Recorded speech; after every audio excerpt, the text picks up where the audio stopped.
2015 నుంచి 2019 చంద్రబాబు నాయుడు గారి హయాంలో 2015 నుంచి 2018 అక్టోబర్ దాకా నందిని బ్రాండ్ ఎందుకు లేదు? చంద్రబాబు నాయుడు గారు కొనుగోలు చేసిన 6 నెలలకు ఒకసారి పిలిచిన టెండర్ల ప్రక్రియలో ఎందుకు లేదు?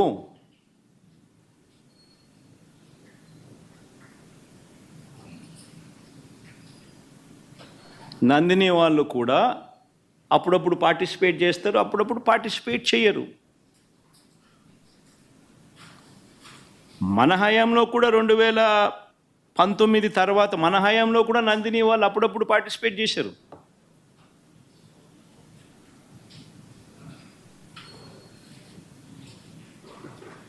రేటు ఇంకోటి అంటాడు, 320 రూపాయలకి నెయ్యి ఎట్టు వస్తుందని. ఇంకా ఆశ్చర్యకరమైన విషయం అండి, నాకు అర్థం కాల. చంద్రబాబు నాయుడు గారి హయాంలో 2015 నుంచి 19 వాళ్ళు ప్రొక్యూర్ చేశారు కదా నెయ్యిని. టెండర్లు పిలిచి ఇదే మాదిరిగానే ఈ టెండర్ల ద్వారా పిలిచి ప్రొక్యూర్ చేశారు కదా. ఏ రేటుకు ప్రొక్యూర్ చేసినారు? అదే క్వాలిటీ నెయ్యే కదా ఇప్పుడు కూడా. అప్పుడు అదే క్వాలిటీ, ఇప్పుడు అదే క్వాలిటీ. దశాబ్దాలుగా నెయ్యి క్వాలిటీ అదే, కొత్తగా మారింది ఏమీ లేదు.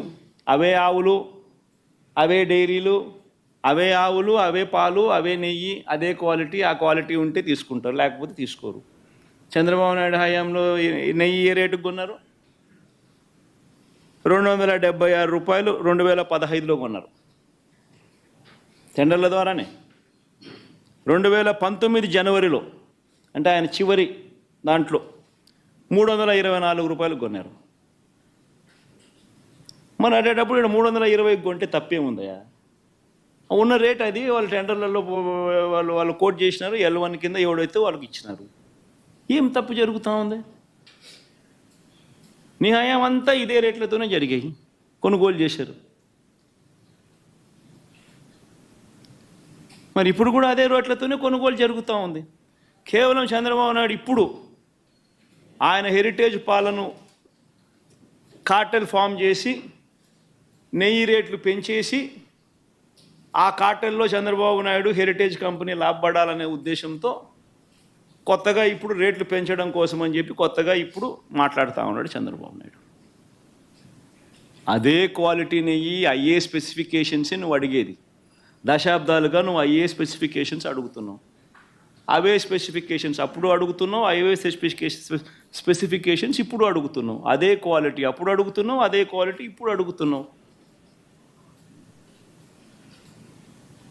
తిరుపతి లడ్డు అన్న విశిష్టత మనం చాలా గొప్పగా చెప్పుకుంటాం. తిరుపతి లడ్డు టేస్ట్ చాలా బాగుంటుంది అని, గొప్ప టేస్ట్ అని. మరి అదే క్వాలిటీ టేస్ట్, అదే నెయ్యి, అదే క్వాలిటీ, అదే టేస్టు. అప్పుడైనా అంతే, ఇప్పుడైనా అంతే, ఎప్పుడైనా అంతే. మరి ఈ మాదిరిగా అబద్ధాలు ఆడటం ఎంత మటుకు ధర్మం?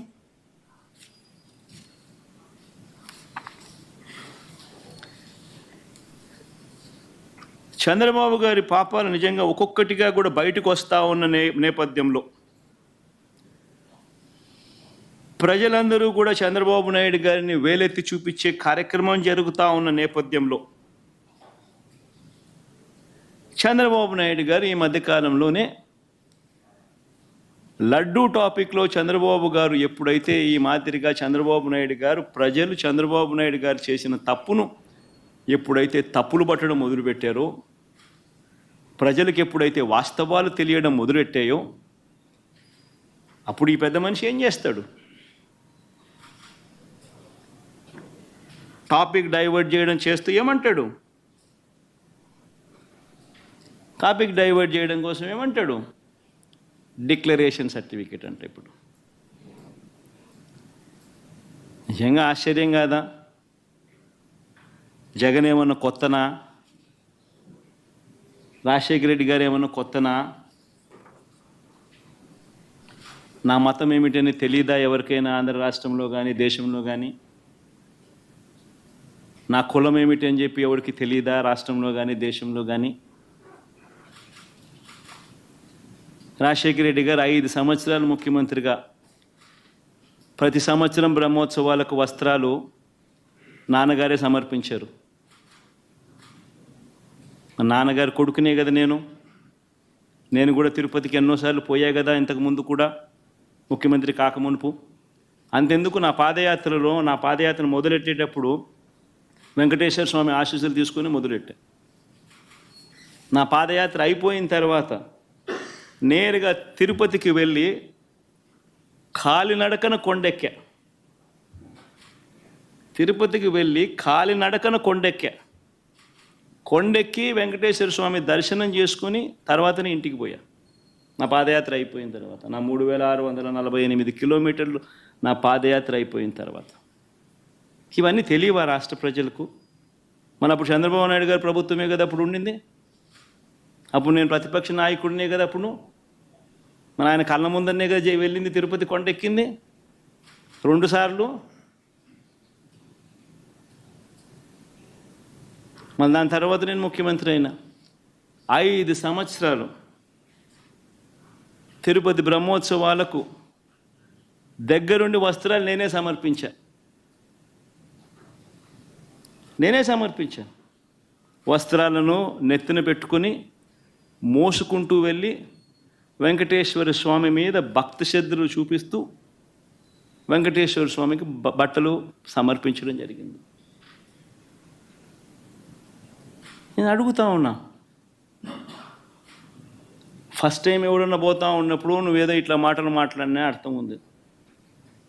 10 సార్లు 11 సార్లు పోయిన తర్వాత ఈరోజు నేను తిరుమల తిరుపతి దేవస్థానానికి నేను పోతానంటే నేను అడ్డుకుంటూ ఈ మాదిరిగా నువ్వు నోటీసులు ఇస్తూ ఈ మాదిరిగా తిరుమల తిరుపతి దేవస్థానానికి నేను పోకూడదు అని చెప్పి ఈ మాదిరిగా నోటీసులు ఇస్తూ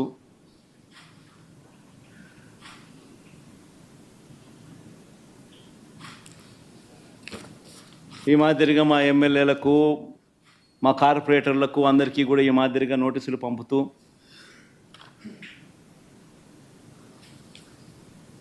నేను అడుగుతా ఉన్నా, ఒక రాష్ట్ర ముఖ్యమంత్రి ఇంకా 5 సంవత్సరాలు బ్రహ్మోత్సవాలలో తిరుమల తిరుపతి దేవస్థానానికి వస్త్రాలు సమర్పించిన నేను, ఇన్నిసార్లు తిరుమల తిరుపతి దేవస్థానానికి వెళ్ళిన నేను, ఈరోజు తిరుమల తిరుపతి దేవస్థానానికి నేను రాకూడదట, పోకూడదట. కారణం ఏమిటంటే నా మతమట. నేను అడుగుతా ఉన్నా, నా మతం ఏమిటి అని అడుగుతా ఉన్నారు.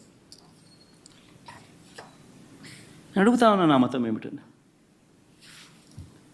అవును, 4 గోడల మధ్య నేను బైబిల్ చదువుతాను, తప్పేముంది? బయటికి పోతే హిందూ సాంప్రదాయాలను నేను అనుసరిస్తాను, గౌరవిస్తాను. బయటికి పోతే ఇస్లాంను అనుసరిస్తాను, గౌరవిస్తాను. బయటికి పోతే సిక్కిజంను అనుసరిస్తాను, సిక్కిజంను నేను గౌరవిస్తాను. నా మతం ఏమిటని అడుగుతా ఉన్నారు. నా మతం మానవత్వం. డిక్లరేషన్లో రాసుకుంటానేమో రాసుకుంటా.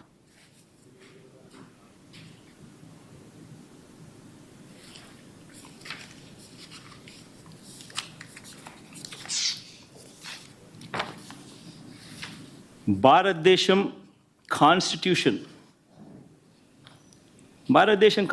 నేను ఒకసారి చదువుతా. According to